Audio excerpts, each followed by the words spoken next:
Salut les amis, salam alaikum, j'espère que vous allez bien, que vous êtes en forme et en bonne santé. Comme d'habitude, rendez-vous hebdomadaire avec Jacob Cohen.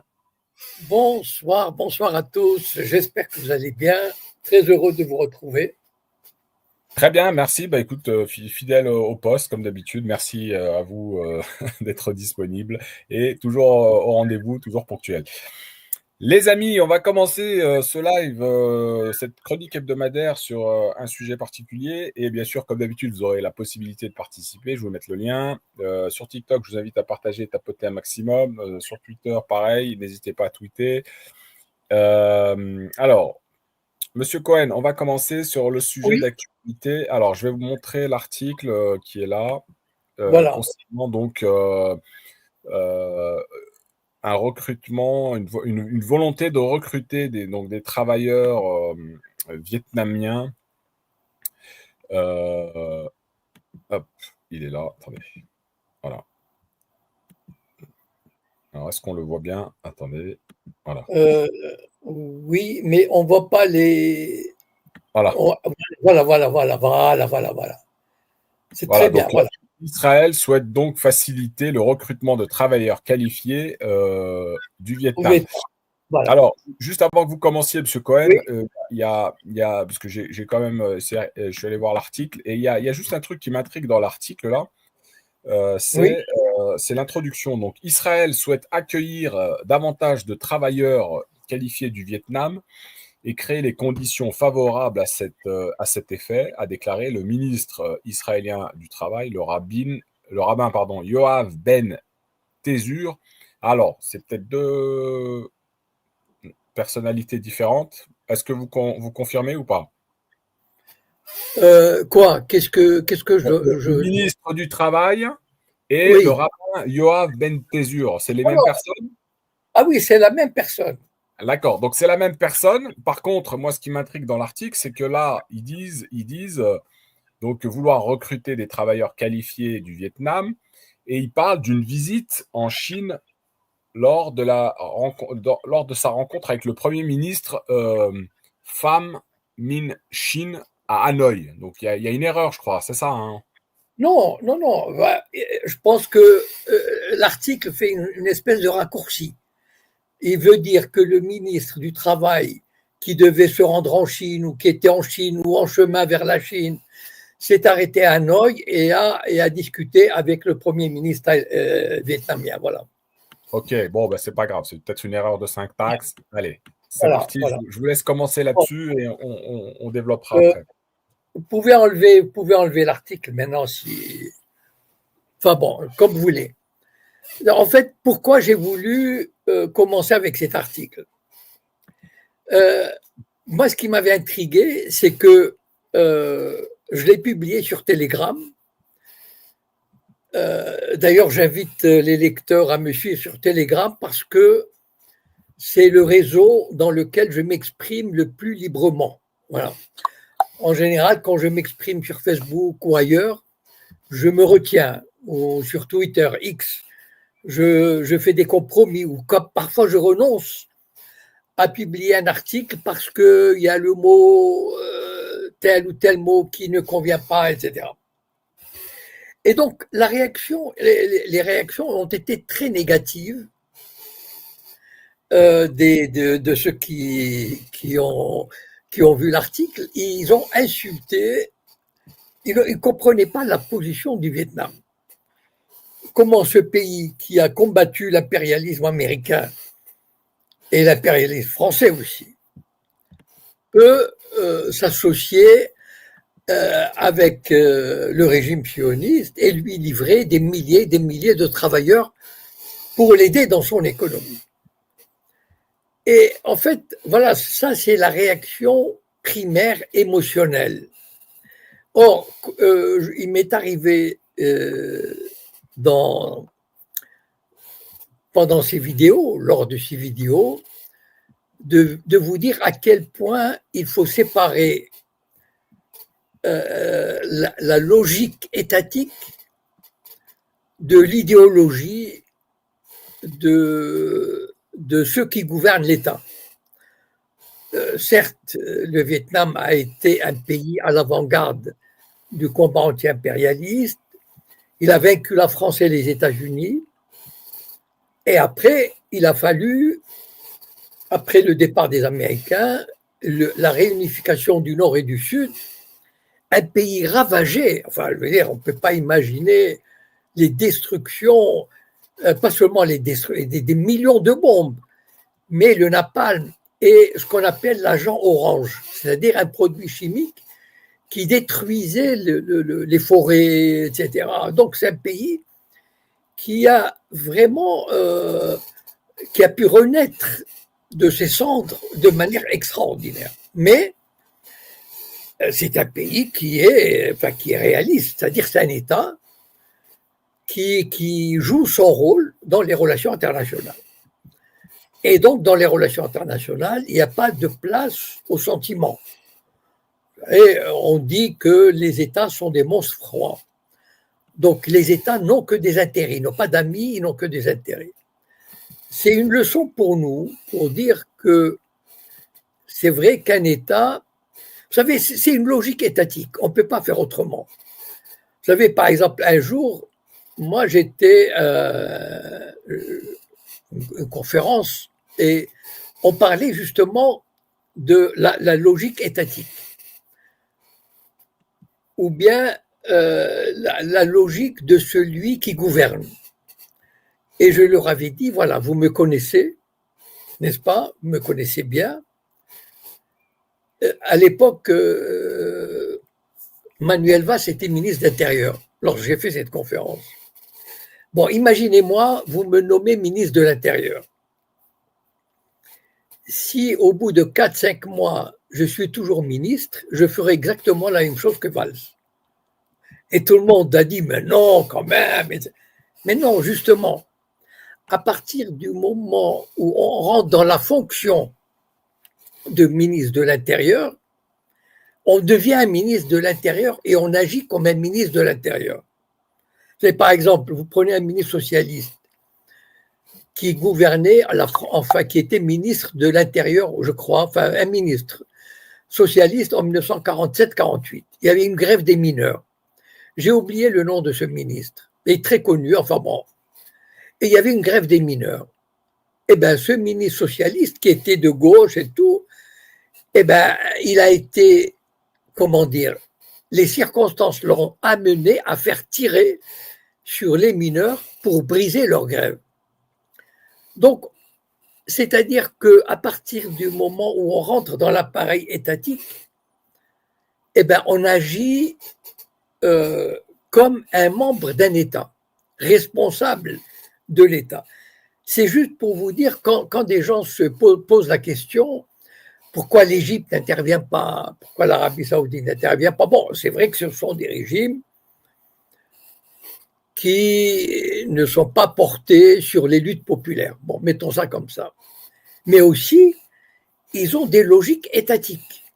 Prenez par exemple, c'est-à-dire qu'ils ont des intérêts. Ils ont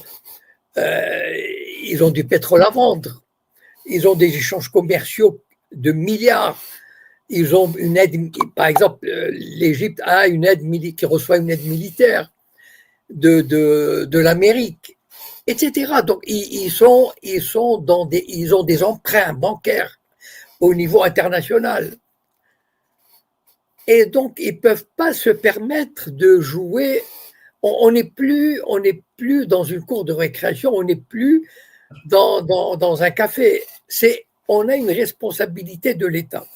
Et donc le Vietnam, qui probablement, d'ailleurs il est dirigé toujours par un parti communiste, mais le Vietnam est un pays qui a envie de se développer, donc qui a envie d'avoir des relations avec la plupart des États, parce que c'est important, c'est nécessaire. Et donc, il a cette possibilité de recevoir. Vous remarquerez d'ailleurs que le ministre est un rabbin. Ça veut dire qu'il fait partie de ces 3 partis religieux qui participent à la coalition gouvernementale. Voilà, c'est pour ça que c'est un rabbin qui est ministre du travail, je ne sais pas, enfin bon, en tout cas, c'est... Donc, et en fait, Israël a beaucoup, peut-être vous l'ignorez, Mais on en a parlé quand il y a eu le 7 octobre, parce qu'il y a eu des travailleurs thaïlandais qui ont été pris en otage ou tués, etc. Et donc, en fait, Israël, bon, d'abord, ça montre sa nature coloniale et impérialiste. C'est-à-dire, il a une population, c'est un peu comme la France, c'est-à-dire, quand elle a besoin, quand ce pays a besoin d'avoir des ouvriers pour la construction, par exemple, ou pour l'agriculture, ils amènent des ouvriers ou d'autres pays, parce qu'ils n'ont pas, la population israélienne n'est pas capable de faire ça. Bon, en tout cas, il n'y a pas le nombre suffisant.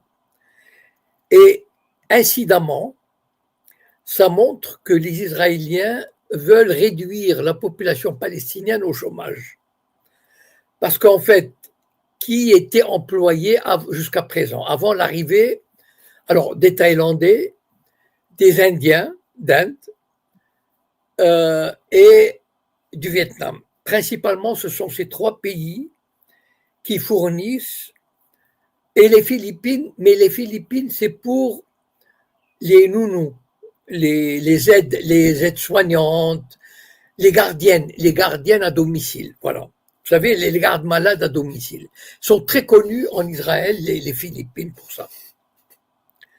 Et donc, c'est aussi pour les Palestiniens de Cisjordanie un début de la fin de leurs moyens de subsistance.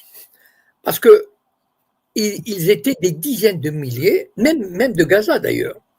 Dans les bonnes périodes, il y avait jusqu'à 20 000 Gazaouis, 20 000, qui allaient chaque jour travailler en Israël et rentrer chez eux le soir. Bon. Et donc, ils amenaient un salaire quand même. Ce sont de bons salaires.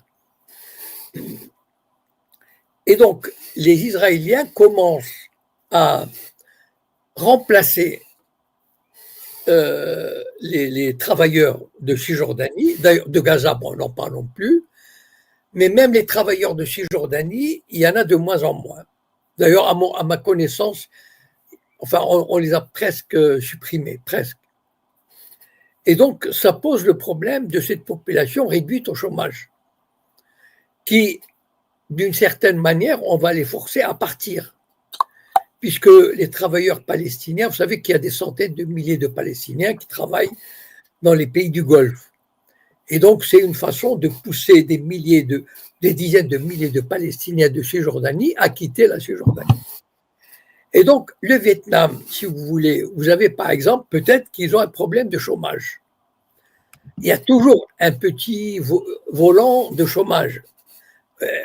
Mais le Vietnam, si un pays comme Israël vient lui dire, écoutez, nous avons besoin de 10 000 travailleurs par an, ou 15 000, ils seront payés 2 000 $ par mois, nourris, logés, etc., le Vietnam, il trouve son compte.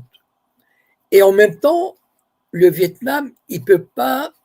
Vous savez que le Vietnam s'est réconcilié avec l'Amérique, malgré les destructions, etc. Le Vietnam n'a jamais obtenu de réparation, même pas d'excuses. Mais bon, il s'en passe, c'est comme ça. Et le Vietnam, il a une économie en plein développement, en plein essor. C'est très connu d'ailleurs. Et donc, le Vietnam, par exemple, il a été sanctionné durement par les droits de douane, par Trump. En faisant une fleur à Israël, le Vietnam peut espérer amadouer le Sénat américain, l'administration Trump. C'est ça aussi le jeu diplomatique international. Voilà. C'est-à-dire que, parce qu'ils connaissent, le Vietnam n'ignore pas, comme la plupart des pays, n'ignore pas l'influence judéo-sioniste au sein du Congrès et auprès de Trump. Donc, ils essayent aussi, ça joue, ce n'est pas le seul argument, mais ça peut jouer, c'est-à-dire, voilà, on a de bonnes relations avec Israël, donc, voilà, faites-nous, par exemple, Israël peut très bien leur dire, Voilà, vous passez un accord avec nous, mettons de 10 000 travailleurs par an, 15 000, et nous allons, on va vous aider à faciliter vos échanges avec le Sénat américain, qui s'occupe de relations étrangères. Donc voilà, c'est pour ça que moi, les réactions négatives que j'ai vues, c'est pour ça que je voulais aborder ce sujet, pour vous dire que avant de juger un État en fonction de vos sentiments, de vos émotions, des principes de justice, qui existent, mais un État, il est en dehors de ça. Ça ne veut pas dire qu'il ignore, mais il est au-dessus ou en dehors. Voilà. Un État, il a des intérêts et il faut qu'il les assume parce qu'il a la responsabilité d'un peuple, parce qu'il a la responsabilité de son économie, parce qu'il a la responsabilité de faire vivre ce peuple avec des hôpitaux, des écoles, du commerce, etc. Et donc, cet État est obligé de négocier, de prendre en compte la réalité internationale. Voilà. Et ça, c'est valable pour tous les États. Ouais, mais Monsieur Cohen, là, je ne veux pas du tout être d'accord sur ce que vous dites, même si c'est Je intéressant vous ce que en vous prie. dites. Oui. Intéressant ce que vous dites, parce que dans ce cas-là, on pourrait dire la même chose du Maroc, hein, qui a normalisé Oui. avec l'entité et qui, donc, selon l'intérêt qu'aurait le Maroc ou le Vietnam, ben, il se donne la possibilité donc de commercer ou d'échanger avec cet État. Cet État qui massacre aujourd'hui le peuple palestinien. Oui. Qui... Oui. Oui, oui, non, mais je vais au bout. Oui. Je vais au bout. Vous savez, vous êtes au courant, vous savez très bien, Monsieur Cohen, mais comment peut-on, si on veut obtenir quelque chose aujourd'hui pour les Palestiniens, il faut isoler internationalement l'entité. Si on fait des échanges avec, on négocie, on fait du business, on travaille avec cet État qui massacre le peuple palestinien, bah, cet État, il va pouvoir subvenir à ses besoins, il va pouvoir s'armer encore un peu plus, il va pouvoir, vous voyez ce que je veux dire? Et du coup, eh ben, on n'arrive pas à isoler cet État sur la scène internationale. C'est pas possible.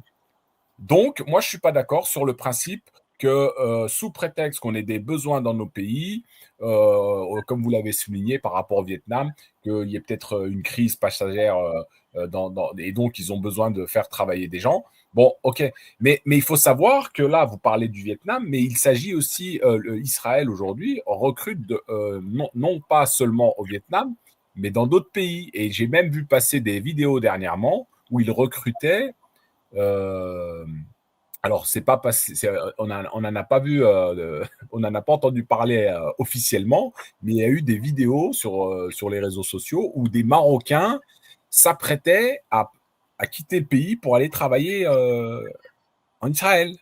Tout à fait. Oui. Donc, il y a un problème quand même. Oui, Les mais raisons justement, sont peut-être pas les mêmes, alors, mais en tout cas, il y a un problème. Je vous laisse répondre, hein. Allez-y, Monsieur Cohen. alors voilà, le drame du monde arabe, c'est quoi? Le drame du monde arabe, c'est qu'au départ, il a voulu s'opposer à Israël.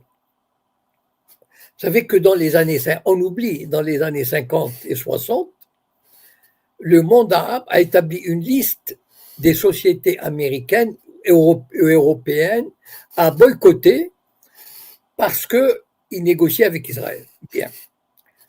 Le monde arabe a tenté, il a fait des guerres contre Israël, il a tenté le boycott, il a tenté pas mal de choses. Et puis, la réalité a repris le dessus, c'est-à-dire a commencé par l'Égypte, qui a ouvert la brèche en 1979. Bon, l'Égypte avait ses raisons de signer une paix séparée avec Israël et elle a obtenu la récupération du Sinaï, enfin de territoire occupé par Israël. Bien. Moralement, c'est condamnable. D'ailleurs, l'Égypte avait été exclue de la Ligue arabe. D'accord? Moralement. Politiquement, c'est condamnable. Mais c'est pour ça que euh, comment dire, il y a une réalité. Bon, bien sûr, le régime égyptien a, comment dire, c'était un régime pro-occidental de Sadat, d'accord. Mais il y avait d'autres régimes qui, comme celui de Kadhafi, comme celui de Saddam Hussein, qui développaient un nationalisme. Donc, il y avait une résistance du monde arabe. Enfin, la résistance n'avait pas dit son dernier mot. Bien. Sauf que cette résistance, face au réel, face à la réalité, elle a été détruite, elle a été mise à mal, etc. Bon, vous connaissez, vous savez ce qui s'est passé. Et donc, petit à petit, le monde arabe s'est trouvé devant cette alternative terrible que, eh ben voilà, nous n'arrivons pas à nous unir et à affronter cet ennemi. Et donc, eh ben, moi je ne porte pas un jugement sur ces États. C'est un fait. C'est-à-dire que d'abord les pays du Golfe ont probablement subi d'énormes pressions de la part de Trump pour normaliser les relations avec Israël. Puis est venu le tour du Maroc. Moi, personnellement, ce que je reprocherais au Maroc, enfin, au-delà de... OK, le Maroc est un État qui... Le régime marocain, je préfère dire le régime marocain est un État qui a estimé à un moment donné qu'il était de son intérêt de s'allier moralement, tout ce que vous voulez, c'est condamnable. Voilà. Mais il y a un régime qui se dit, après tout, les pays du Golfe l'ont fait, l'Arabie Saoudite va certainement le faire, et donc, bon, il le fait pour des raisons qui, voilà, de géopolitique et géostratégique, etc. Bon. Moi, personnellement, ce que je reprocherais au régime marocain, c'est, bien sûr, comme je reprocherais à tous les pays arabes qui ont normalisé leurs relations, ou même et les autres pays européens qui ne font rien. Vous savez, le monde entier est hypocrite face à Israël. Franchement, regardez par exemple les pays européens. Aujourd'hui, j'ai posté un truc sur mon Telegram en disant que une citation de Macron en disant que reconnaître un État palestinien, c'est moralement, machin, une exigence. Mais c'est du bullshit. Les États européens, ça fait 30 ans qu'ils assistent, depuis les accords d'Oslo, qu'ils mènent les Arabes et les Palestiniens, enfin, qu'ils les mènent par le bout du nez. Ils se foutent de leur gueule. Je regrette. Ça fait 600 jours que les États européens ne lèvent pas le petit doigt pour sauver les Gazaouis. Donc, vous savez, la plupart des États, face à cette réalité, mènent une politique hypocrite. Donc, moi, je ne voudrais pas taper beaucoup uniquement sur le monde arabe. Parce que, bon, le monde arabe est en position de faiblesse, de division, de désorganisation, etc. On ne peut pas imaginer les pressions que doivent subir les régimes arabes face à la matraque des Yankees. Vous savez, ils sont capables d'aller dire, vous savez, moi j'avais vu une fois un reportage sur les négociations diplomatiques menées par les Américains. Vous savez, dehors, là, à la descente d'avion, on les voit sourire, etc., se serrer la main. Vous savez que quand ils s'enferment dans une pièce pour négocier, les diplomates américains disent à leurs partenaires, évidemment, ils ne disent pas aux Russes, mais par exemple à des Arabes, etc., ils leur disent, hé, fils de pute, tu vas accepter ça, sinon je vais te casser la gueule. Non, mais ils parlent comme ça. Hein. Et donc, c'est ça, ils savent que les Américains peuvent leur prendre leur fric, peuvent les faire assassiner, peuvent introduire Daesh, etc. Donc, bon, voilà, c'est malheureusement la réalité internationale. Donc, je ne voudrais pas taper plus sur le monde arabe et oublier la lâcheté et la complicité des États européens qui peuvent vraiment, ils ont des moyens de pression extraordinaires sur Israël et ne le font pas. Voilà. Donc, voilà, moi, et pour finir, je voudrais dire une chose, moi personnellement, en tant que Marocain, ce qui me fait mal, c'est pas qu'il y ait des relations diplomatiques. Bon, bien sûr, qu'il y ait des relations diplomatiques. En tant qu'antisioniste, je trouve que c'est lamentable, etc. Mais parce que le monde entier presque est lâche face à Israël. Mais c'est comment dire, il déroule le tapis rouge à Israël, mais sur tous les plans. Ils réécrivent même l'histoire du Maroc. Ils réécrivent les cours, les cours d'instruction religieuse, etc. Ils rénovent les synagogues, les cimetières. Ils redonnent les propriétés aux Juifs. Et ça, moi, je trouve que c'est insupportable, cette soumission. Mais malheureusement, vous savez, c'est aussi l'expression d'un rapport de force. Et c'est ça qui est terrible. Est-ce que vous savez ce que, entre l'Amérique, toute puissante, et un pays comme le Maroc ou un pays comme les Émirats arabes unis, etc., les pressions énormes que peuvent faire subir un pays comme l'Amérique, c'est hallucinant. Moi, j'aimerais pas être à la place d'un gouvernant d'un petit pays qui va subir les foudres de l'Amérique. Voilà.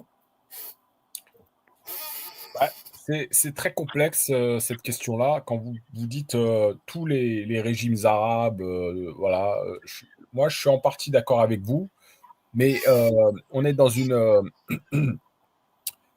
on est dans un terrain de jeu quand même où il y a malgré tout, même si on sait qu'il n'est pas respecté ce terrain de jeu, hein, quand je parle du terrain de jeu, je fais allusion aux Nations Unies, au droit international, au respect du droit international, et on sait que il n'est pas respecté à l'heure actuelle. Il y a ce fameux rapport de force qui est là.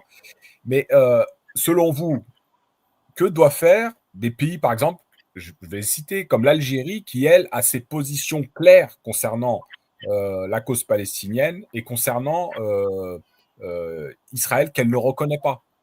Ok. Est-ce que militairement c'est une option? Ah, pas du tout. Pas du tout, à mon avis.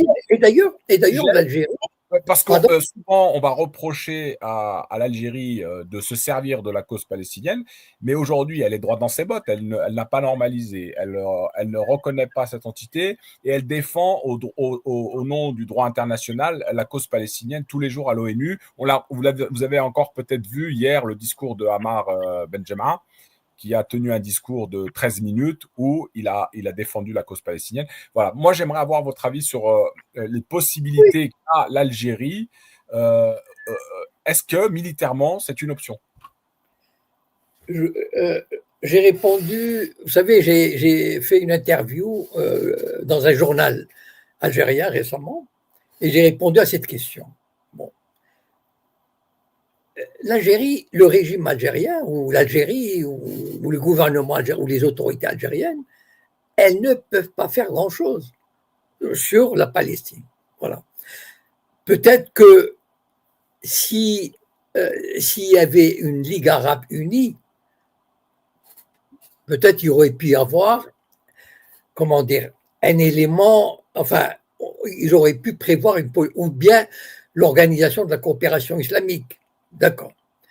Mais l'Algérie, en tant qu'État indépendant, et il se réfugie derrière le droit international, pour moi, je vais le dire, peut-être ça peut choquer, mais c'est une forme d'impuissance. C'est-à-dire, c'est le constat d'impuissance. Voilà. On dit, voilà, bon, on invoque le droit international en sachant pertinemment, c'est clair, qu'il ne se passera rien avec le droit international. C'est-à-dire, vous pouvez même faire adopter une résolution par le Conseil de sécurité ou par l'Assemblée générale, mais ça n'aboutira à rien du tout. Voilà. Malheureusement, c'est la réalité. Et je suppose que les diplomates algériens le savent. Enfin, en tout cas, ils en sont conscients. Peut-être que ça ne leur plaît pas, ou ça leur fait mal au cœur. C'est une réalité. Voilà, ils ne peuvent pas. Moi, quelqu'un qui me dit comment dire, euh, qui me dit qu'ils n'en sont pas conscients, je croirais que ça fait preuve d'une naïveté incroyable. Donc, et d'ailleurs, la preuve, c'est que il y a eu des discours, il y a eu même la CPI, la CIJ, tout ce que vous voulez. Bon, et après, voilà. Donc, en fait, il y a un rapport de force. Moi, ce que je regrette, c'est que les pays arabes et les pays musulmans ont montré leur incapacité incroyable à faire quelque chose de concret. Mais vraiment, par exemple, je ne sais pas moi, ils sont 57 pays. Qu'est-ce qui les a empêchés? Regardez leur impuissance, la trouille qu'ils ont. Pourquoi ils n'ont pas survolé Gaza et jeté avec et parachuté des vivres et des médicaments? Pourquoi ils ne l'ont pas fait? Voilà. Qu'est-ce qui empêche? Pourquoi les pays arabes n'ont pas dit, allez, on va prendre 100 avions, on va les mettre sur Gaza et on va parachuter des vivres et des... Pourquoi ils n'ont pas fait ça? Ils n'ont pas de cœur? Si, ils ont un cœur. C'est terrible. Mais ils savent, ils calculent l'implication. L'implication que ça peut entraîner. Voilà. Et donc, ils se disent, je préfère pas le faire. Voilà. Alors que, ne serait-ce que ça, enfin, je veux dire, on aurait pu penser que c'est la moindre des choses quand même. S'il y avait 22 pays, et même, regardez par exemple les divisions qu'il y a. L'Azerbaïdjan, qui se dit un pays musulman, c'est le plus grand allié d'Israël et contre l'Iran. Voilà. Donc, en fait, et puis, bon, sans parler d'autres pays arabes, etc. Donc, il y a un rapport de force, malheureusement, et le monde arabe se trouve dans un état de division et de faiblesse. C'est ça son drame, à mon avis. Et parce qu'il a reçu des leçons. Regardez dans quel état il est. Alors que dans les années 50, 60, 70, il y avait des espoirs qui ont été soulevés. Regardez l'Irak de Saddam Hussein, comment c'était un pays qui progressait au niveau de l'éducation, au niveau de la santé, la Libye, etc. Voilà comment ils ont été détruits. Et donc, c'est malheureusement l'expression d'une réalité internationale qui fait mal, mais qui est là, voilà. Et voilà, et en face de cette réalité, malheureusement, il n'y a pas d'union, il n'y a pas de politique commune, il n'y a pas de, comment dire, les pays arabes ne se réunissent pas et disent, voilà, on va faire quelque chose de concret, ne serait-ce que parachuter des vivres et des médicaments. Voilà. Alors, vous avez répondu, mais clairement, sans alliance, l'Algérie seule ne peut pas agir. Mais évidemment. Quelles seraient les conséquences si l'Algérie décidait d'agir sur le plan militaire ou voilà. Bon, d'abord, techniquement, elle est très loin du théâtre des opérations. Enfin, je veux dire, est-ce que vous imaginez, enfin, il y a 2000 ou 3000 kilomètres. Enfin, je veux dire, le temps que des navires aillent là-bas ou des avions ou des missiles, je veux dire, même l'Iran, qui est quand même, enfin, qui a des capacités en termes de missiles, etc., l'Iran, il est prudent. Pourquoi il est prudent? Parce qu'il sait que l'Amérique est derrière aussi. Et l'Algérie sait très bien que l'Amérique est derrière. Donc, on n'affronte pas Israël. On affronte le monde occidental et on affronte l'Amérique. Alors, si l'Amérique s'y met, avec 10 porte-avions porteurs de missiles, etc., donc c'est ça qui fait reculer n'importe quel pays arabe si jamais il a envie de se lancer dans une aventure militaire. Très bien, merci. Alors, il y avait une ou deux questions sur le chat avant de donner la parole à Red, là, qui est avec nous. 2 secondes, Red. Je vais remonter un peu vite fait. Monsieur Cohen, on est... on est un petit peu dans une sorte d'impasse. Ah oui, il y avait une question, au-delà des cette question, c'est moi qui la pose. Au-delà des chefs d'État, et des chefs d'État arabes ou même de la communauté internationale Oui. qui n'ont pas agi à l'heure actuelle, est-ce que les peuples, par l'intermédiaire de cette initiative qui est prise de faire la marche vers Gaza, puissent apporter une solution pour les Palestiniens aujourd'hui? Écoutez, je vais être brutal, mais c'est mon caractère, hein. Les peuples comment dire, ils ne peuvent rien, voilà, malheureusement. Voilà. Regardez déjà en Europe où les peuples, enfin, soi-disant, les peuples ont une certaine, enfin, peuvent avoir une certaine influence. Je veux dire, lorsque le gouvernement décide que être pro-palestinien vous mène devant la justice, les peuples, ils peuvent rien, hein. Enfin, je veux dire, on a beau protester, parce que l'État est plus fort. Voilà. Et donc. L'État est plus fort que les peuples. Évidemment. Mais les peuples, on a oui. bien pu voir dans des pays des révolutions qui se sont faites par le peuple. Ah oui, si on fait une révolution. Mais encore faut-il faire la révolution et qu'elle réussisse. C'est-à-dire que le peuple soit suffisamment mobilisé de manière massive et pour faire tomber, pour renverser un gouvernement. Ça n'arrive pas souvent, hein, il faut reconnaître quand même.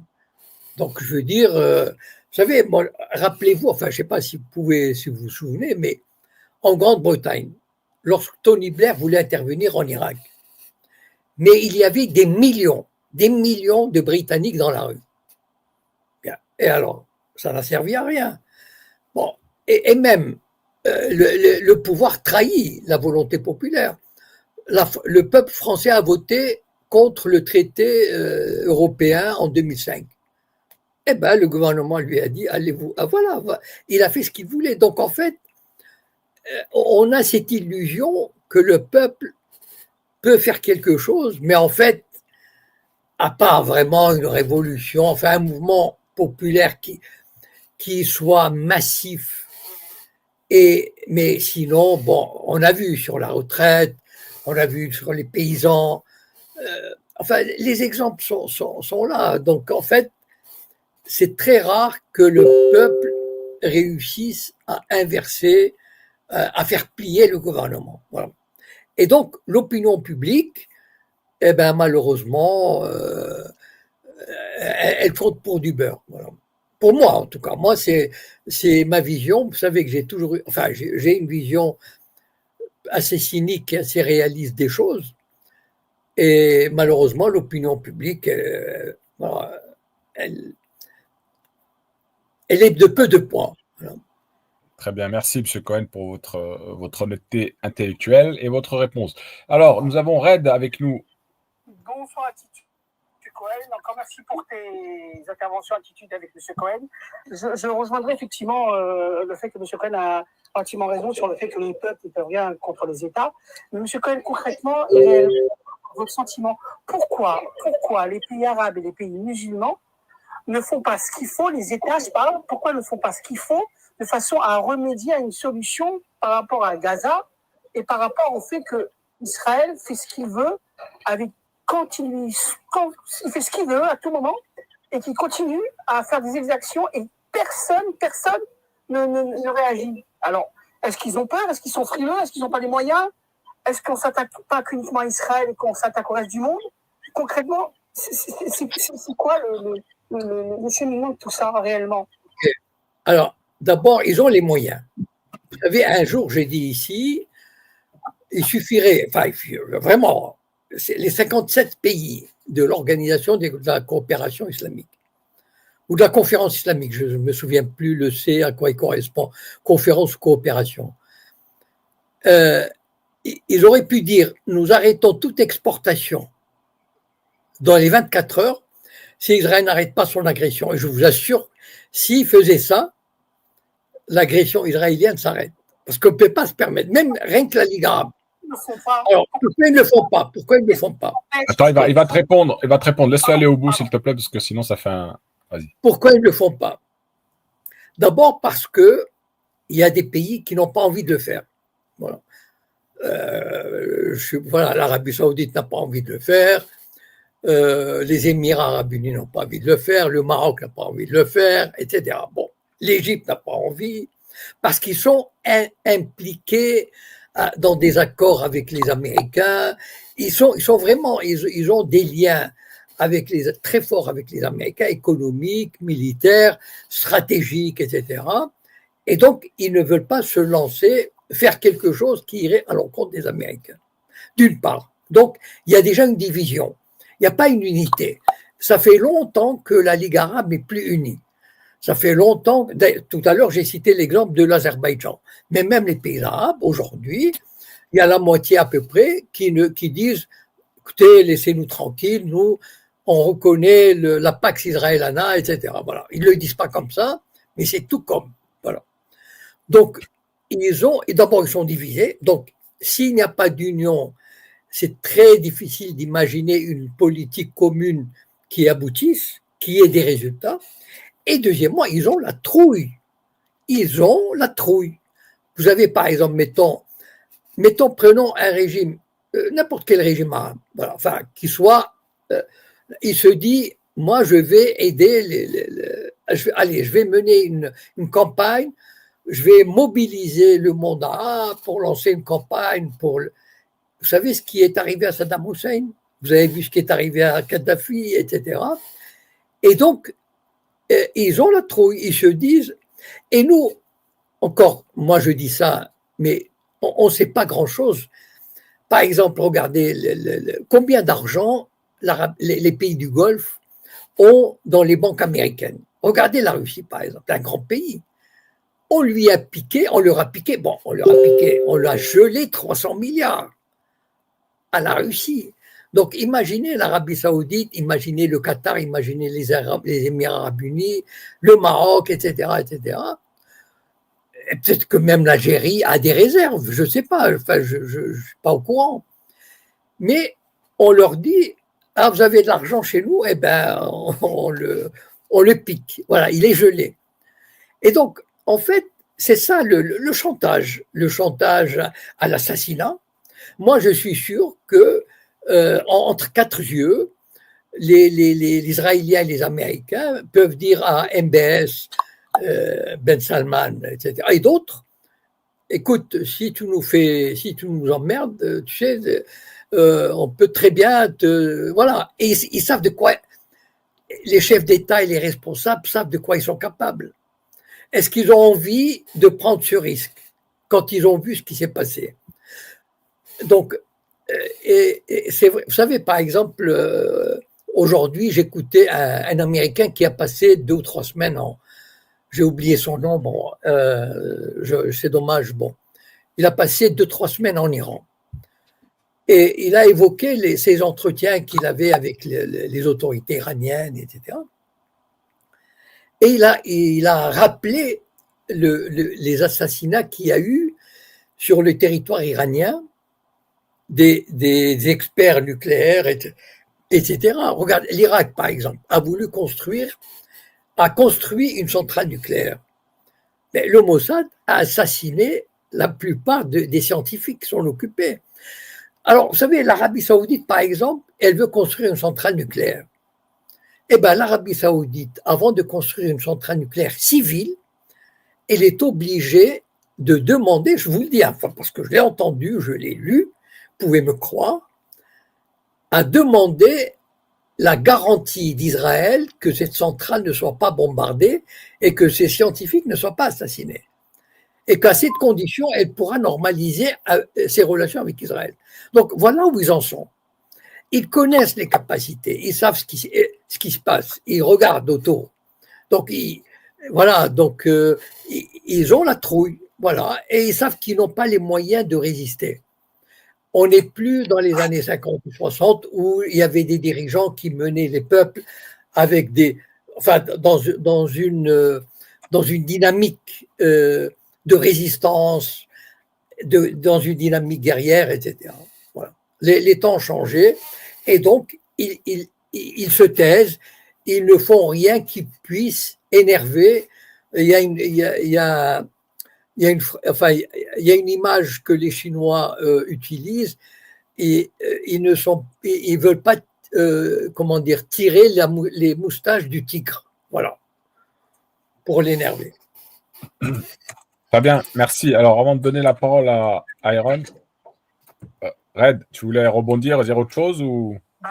Simplement que quelque part, bon, c'est clair que c'est censé tout ça. Donc ça veut dire qu'il n'y a pas d'issue et ça continuera, donc clairement et concrètement, quoi, malheureusement.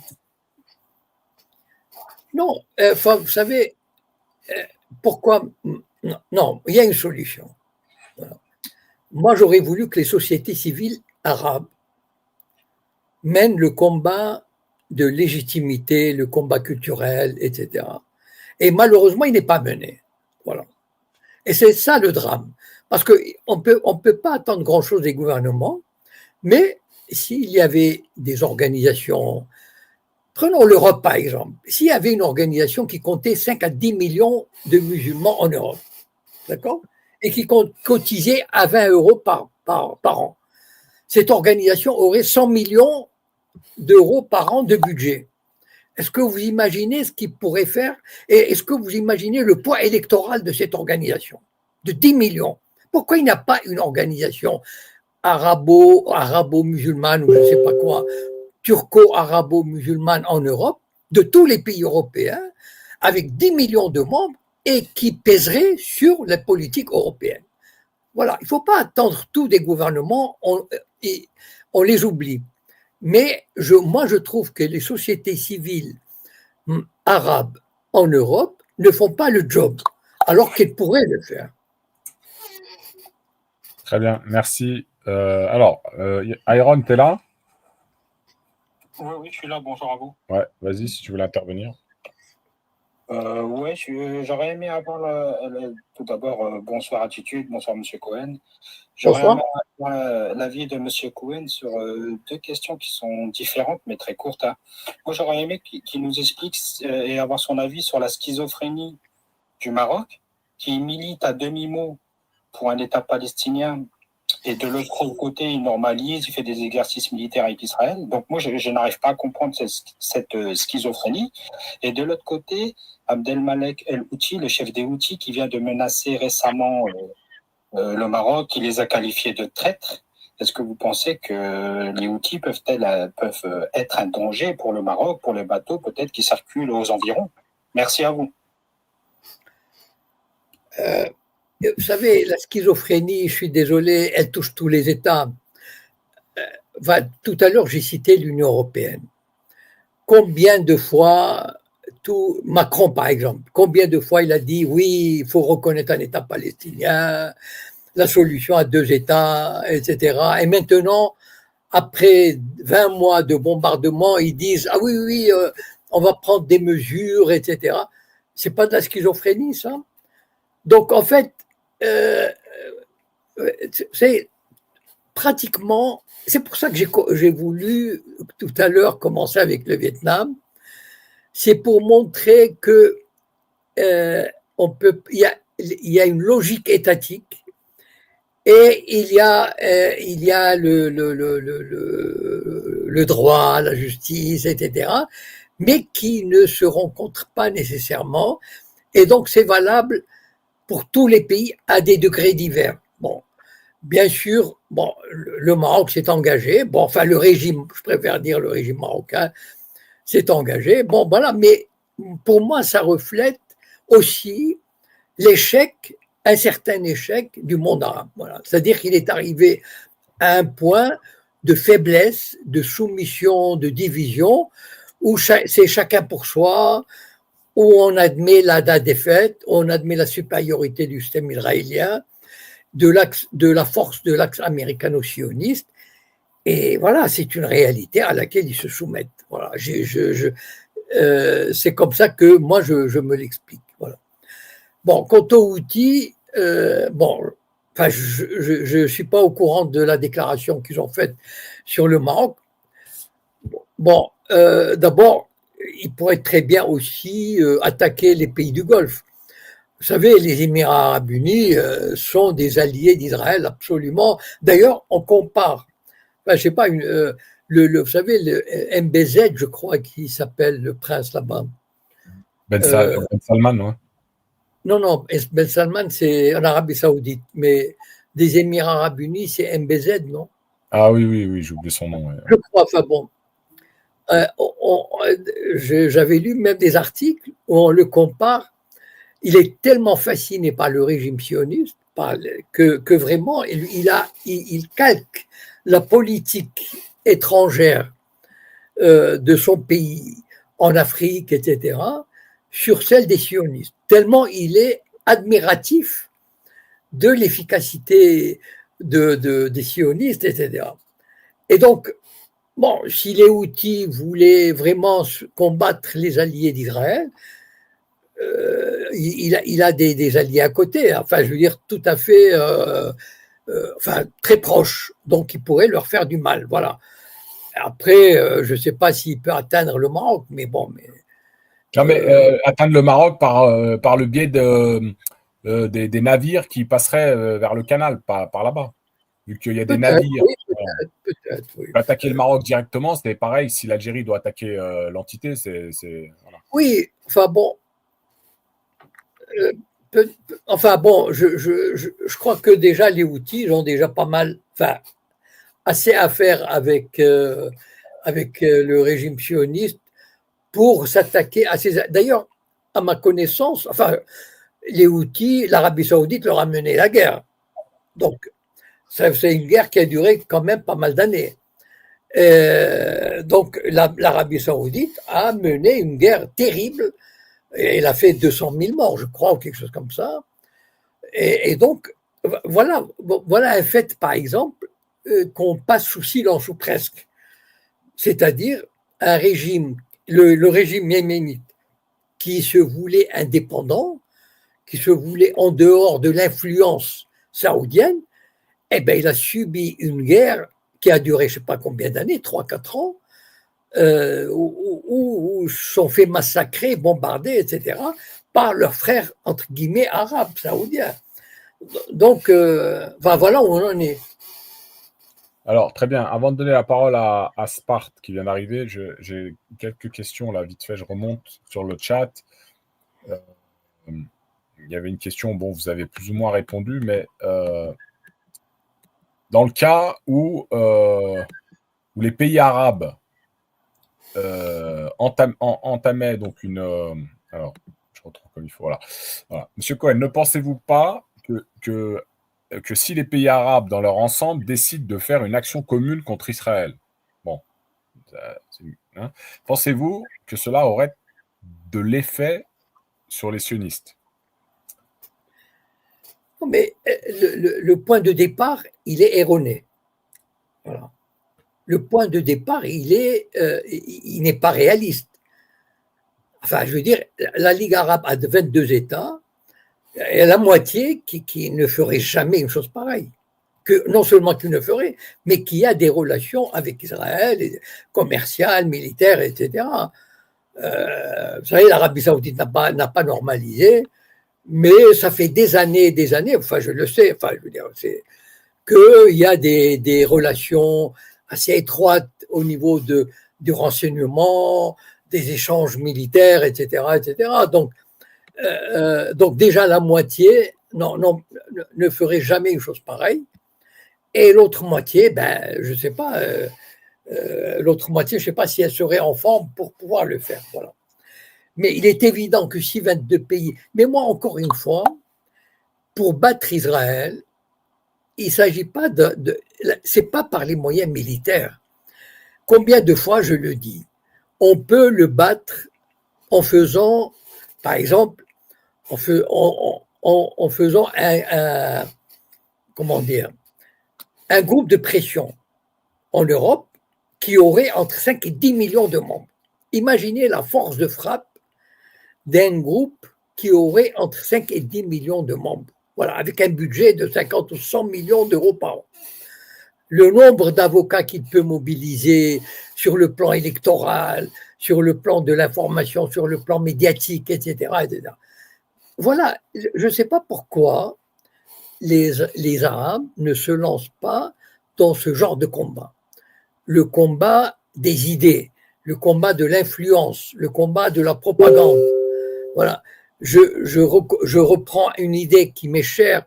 Pourquoi ils ne créent pas un fonds du cinéma arabe ou pour faire chaque année faire 5 ou 6 films et des documentaires. Vous savez, j'ai fait une vidéo, par exemple, récemment avec Dieudonné et Youssef Indy. Et je disais ceci. Récemment, j'ai lu les livres d'un arabe israélien qui s'appelle Keshua, bon, qui était rédacteur en chef du magazine littéraire de Haaretz. Est-ce que vous imaginez un arabe israélien qui est arrivé à ce poste? D'accord? Bon. Il était intégré, mais intégré, vous savez, quand il avait 13 ans, il avait réussi un concours d'excellence qu'il avait mené dans l'internat le plus exclusif d'Israël à Jérusalem, uniquement que des juifs, et lui, il était le seul arabe. Ça veut dire quelqu'un vraiment bon, très bien. Et au bout de 20 ans, il est parti aux États-Unis parce qu'il a admis que ce n'était pas possible.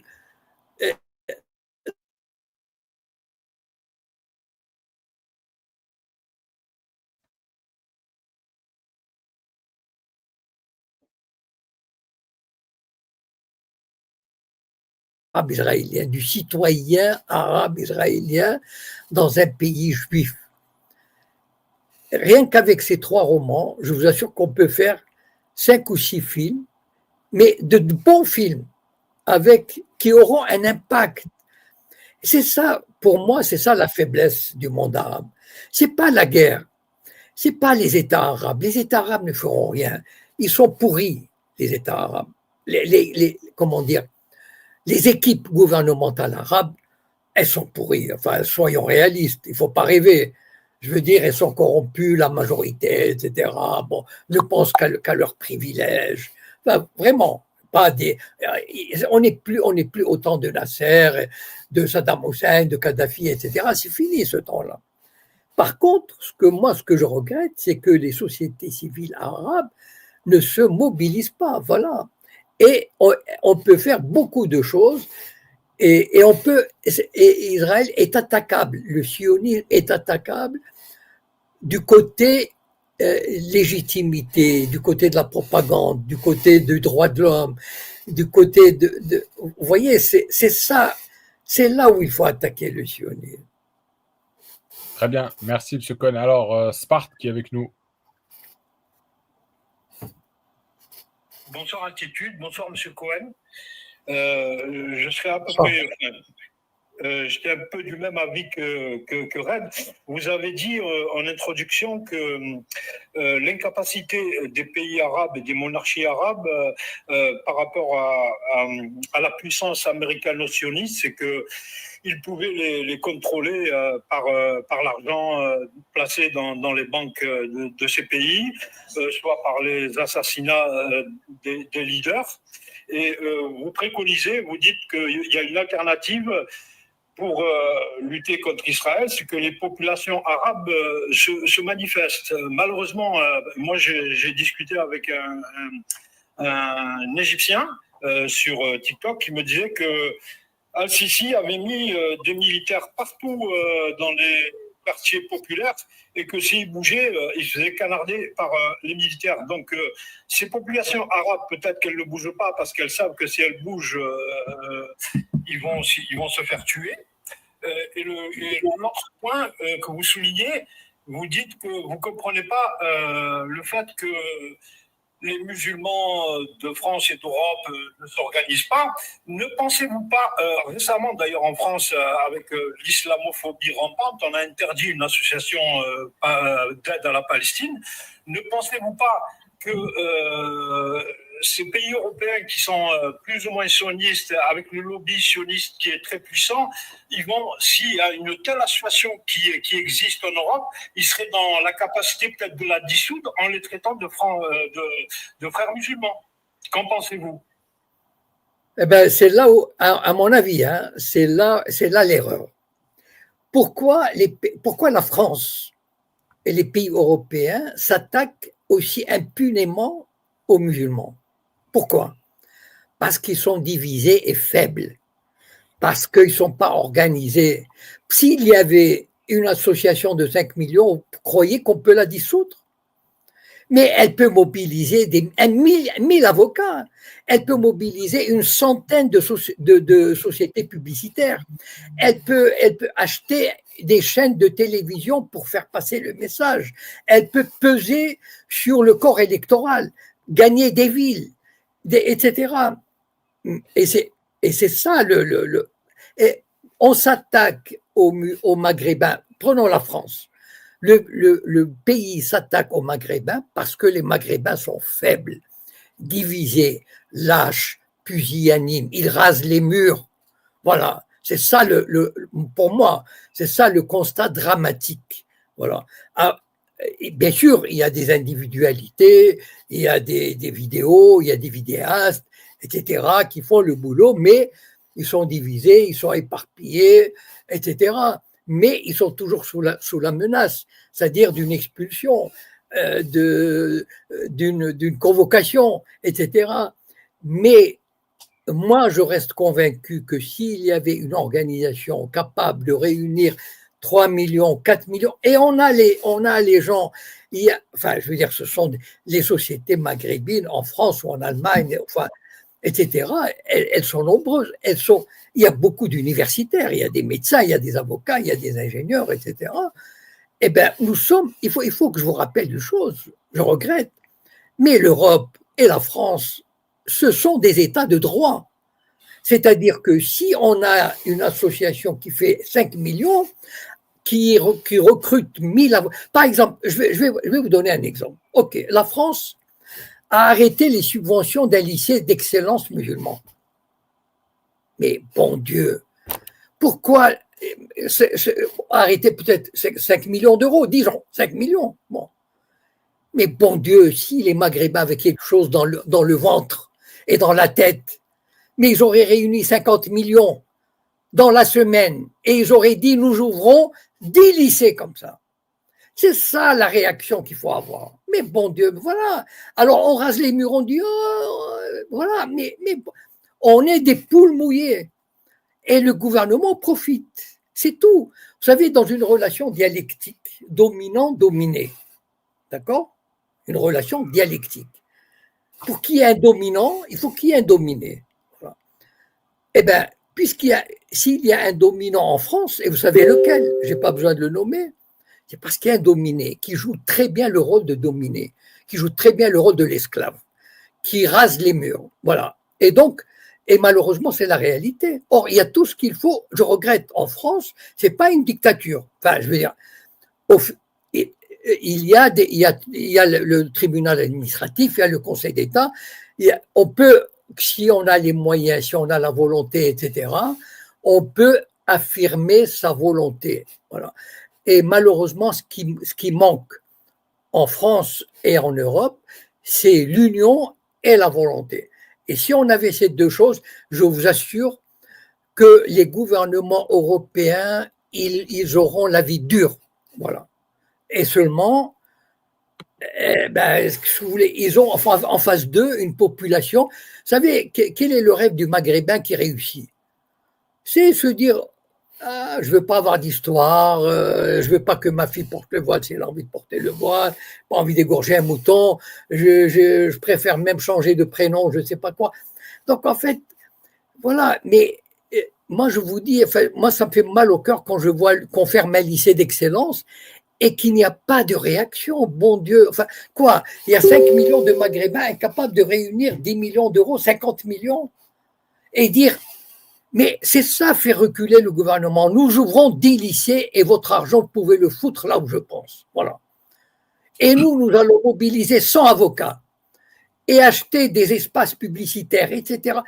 Mais bon Dieu, enfin, il faut s'organiser. Voilà, c'est ça le drame. Très bien, merci M. Cohen. Alors avant de donner la parole à je ne sais pas, il y avait une question concernant la solution selon vous, est-ce qu'elle pourrait venir de l'intérieur? Il y a les prochaines élections en Israël qui auront lieu dans un peu plus d'un an. Les sionistes modérés ont-ils une chance? Alors moi, ça me fait rigoler les sionistes modérés. Ça me fait vraiment rigoler. Vous savez, on a beaucoup, d'ailleurs j'ai failli vous envoyer mais peut-être pour la prochaine fois on commencera avec ça. Il y a un ambassadeur de France, un ancien ambassadeur de France, d'Israël en France, qui s'appelle Eli Barnavi. Bon. Eli Barnavi, comment dire, il y a quelques jours, il s'était penché dans un média français en disant, enfin, les pires choses sur Netanyahou. Très bien. Eli Barnavi, c'est l'exemple, je ne sais pas si vous pouvez montrer une photo, mais Eli Barnavi, c'est l'exemple du sionisme humaniste, progressiste, le cœur sur la main. Il a envie il veut dialoguer avec les Palestiniens. Enfin, vraiment, mais ce type-là et son parti, ils ont gouverné Israël de 1948 à 1978. Ils ont gouverné avec Yitzhak Rabin, avec Shimon Peres, avec Ehud Barak, avec Ehud Olmert. Mais ils n'ont rien fait. Par contre, ils ont été très malins. Pourquoi? Parce ils savent ils ne sont pas comme des brutes, comme Smotrich ou Ben Gvir. Non, pas du tout. Ils se présentent comme des humanistes. Et les Européens gobent ça. Ils se disent, ah ouais, quand même, il y a vraiment des sionistes qui sont très bien, ah, s'ils étaient au pouvoir, etc. Mais ils sont pareils. C'est-à-dire, en fait, ils sont les deux faces du même phénomène. C'est ça le drame, et c'est ça qu'il faut comprendre. Eli Barnavi, c'est l'autre face de Netanyahou. Eli Barnavi il a peut-être exprimé ses regrets sur l'occupation. Ah, c'est pas bien l'occupation. Ah, c'est pas bien la colonisation. Ah, nous sommes pour deux États. Ah, parce qu'on aimerait avoir la paix, etc. Mais bon Dieu, mais ce type-là, est-ce qu'il a fait quelque chose contre l'occupation et la colonisation? Jamais. Donc, il n'y a pas de sionisme modéré. Le seul sioniste, enfin, oui, le seul Israélien juif capable de faire quelque chose, c'est, la semaine dernière, j'en ai parlé, c'est Yair Golan. Vous vous rappelez, j'en ai parlé de lui. Il était le numéro 2 de Tzahal. Bon, mais lui, il a pris le Parti travailliste. Aujourd'hui, il fait 4% dans les sondages. Bon, en général, les sondages sont plutôt assez fiables. Il fait entre 4 et 5%. Ça veut dire qu'il faut atteindre 4% pour être présenté au Parlement, pardon. À la limite, il fera 5%. Mais c'est epsilon. C'est rien du tout. Même si Netanyahou n'est pas perd le pouvoir aux prochaines élections. Il y aura qui? Il y aura Benny Gantz ou l'autre là. Bon, mais ils ont déjà gouverné ensemble. On a oublié qu'ils ont gouverné il y a 2 ans. Mais qu'est-ce qu'ils ont fait? Rien. Ils ont un discours. C'est ça la malignité des sionistes. Ne tombez pas dans le piège. Et malheureusement, les médias ils jouent le jeu, ils tendent le micro à Barnavi, ils tendent le micro à Ehud Barak, à Ehud Olmert. Mais ce sont des sionistes, c'est-à-dire ils ont la même haine de l'arabe, ils ne permettront jamais un État palestinien, etc., etc. Donc, c'est pas cette solution qui pourrait venir, c'est plutôt que le pays Israël sombre dans le chaos. Voilà, c'est ça. Mais il ne faut rien attendre d'un gouvernement travailliste, d'un gouvernement de gauche ou d'un gouvernement modéré. Mais que le pays sombre dans le chaos, à force de guerre, de violence, etc., la société israélienne va exploser. Il y aura des gens qui vont partir. La société va devenir de plus en plus extrémiste, fascisante, etc., etc. Et c'est ça qui va probablement, enfin, mais à long terme, qui fera, qui détruira le tissu social unitaire israélien. Comme par exemple aujourd'hui, quand on voit le nombre de soldats qui se suicident, le nombre de réservistes qui ne veulent pas aller au combat, etc. C'est une, comment dire, c'est une dilution de la société israélienne. Et c'est ça, c'est probablement de l'intérieur. Quand on me dit de l'intérieur, je pense plutôt à ça, et c'est ça qui risque plutôt d'arriver. Voilà. Très bien. Alors, on prend une dernière question. Je ne sais pas. Oui, je suis à vous tout de suite. 2 petites secondes. En fait, ça serait pour poser une question assez particulière. Nous savons qu'en fait, le peuple juif subit en 39-45, ils ont subi. Et ma question, c'est au niveau mondial, avec ce qu'il a fait Netanyahou, avec tout ce qu'il fait en ce moment, avec les tueries de masse qu'il fait, le génocide, est-ce qu'il n'a pas balayé ça d'un revers de main pour le peuple juif? Voilà ma question. Est-ce qu'il n'a pas balayé ça, quoi, ça? Le passé de la Seconde Guerre mondiale. Non, vous n'avez pas saisi. Oui. Ah oui. Enfin bon, c'est-à-dire que probablement Israël aura un peu plus de mal à invoquer la Shoah. Voilà. Maintenant, pour moi, je vais dépasser. Enfin, comment dire? Pour moi, je vais poser la question différemment. Pour moi, c'est l'humanité qui est pourrie. Voilà. L'humain, dès qu'il a du pouvoir, et l'exemple, il est frappant. Regardez le peuple juif, il a vécu pendant 15 siècles dans des ghettos, jamais porté une arme, il n'a jamais gouverné, toujours rasant les murs, toujours docile, etc. Et tout d'un coup, on lui donne le pouvoir et voilà ce qu'il en fait. Et il fait comme les bourreaux. Il agit comme ses bourreaux. Et pour moi, c'est une leçon d'humanité. C'est-à-dire, c'est ça l'humanité finalement. À partir du moment où on donne à un groupe le pouvoir, un pouvoir démesuré, voilà où on en arrive. Ça ne veut pas dire que tous ceux qui ont du pouvoir sont amenés à ça, mais vous savez, déjà les Grecs en avaient parlé. Vous savez, la civilisation grecque a inventé le terme de l'hubris, c'est-à-dire la démesure du pouvoir, l'arrogance que procure la démesure du pouvoir, la folie que procure la démesure du pouvoir. Donc, il y a 2500 ans, et donc pour moi, j'élargirais la remarque à ce qui est humain, à l'humanité, voilà. Et ça touche aujourd'hui le peuple juif, mais ça peut toucher d'autres peuples. Vous savez, il y a des peuples européens qui vivaient dans la civilisation, la musique classique, l'opéra, la peinture, tout était magnifique. Et à côté, ils faisaient des choses horribles en Afrique, en Amérique latine, etc. Voilà, c'est ça l'humain.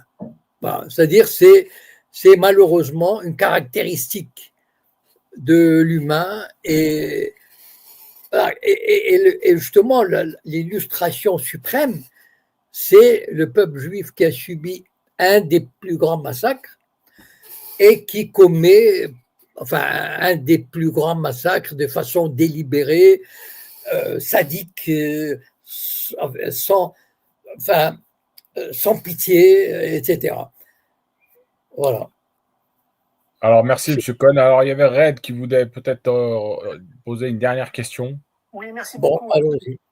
Monsieur Cohen, tout à l'heure, vous nous avez dit que l'Arabie Saoudite est en adoration et elle prend vraiment exemple sur les sionistes. Mais comment on peut expliquer ça? comment c'est possible qu'un pays arabe musulman puisse adorer et prendre en exemple un État sioniste? Je parlais des Émirats. Oui. Je peux y aller? Oui, oui. Non, je parlais des Émirats arabes unis.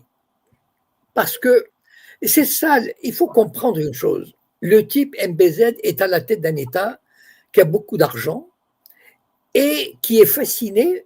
Il se dit, regardez, Israël est un petit pays qui arrive à avoir une domination quasiment, enfin, c'est un acteur extraordinaire sur le plan international. Et donc, moi, j'ai envie de faire comme ça, c'est-à-dire j'ai envie d'avoir cette influence, cette puissance. Et moi, j'ai des milliards à ma disposition, etc. Et c'est là, on revient au Vietnam tout à l'heure et au début de la vidéo. C'est que quand on est à la tête d'un État, on pense comme un chef d'État. Et vous, moi, en tant que citoyen, on ne peut pas penser comme ça.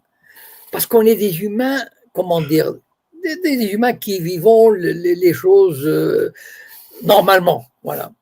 Mais quand on est à la tête d'un État, on pense différemment.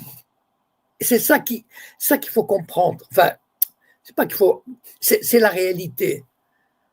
Combien de fois on a dit, tel, il était vraiment un type bien, il est arrivé au pouvoir et ça y est, il est devenu. Mais parce que le pouvoir change l'homme. C'est ça le truc. Mais c'est vieux comme le monde, cette histoire. Le pouvoir qui change l'homme. Très bien. Alors, vu qu'on a commencé, M. Cohen, avec le Vietnam, moi, j'aimerais qu'on termine avec le Vietnam et Oui.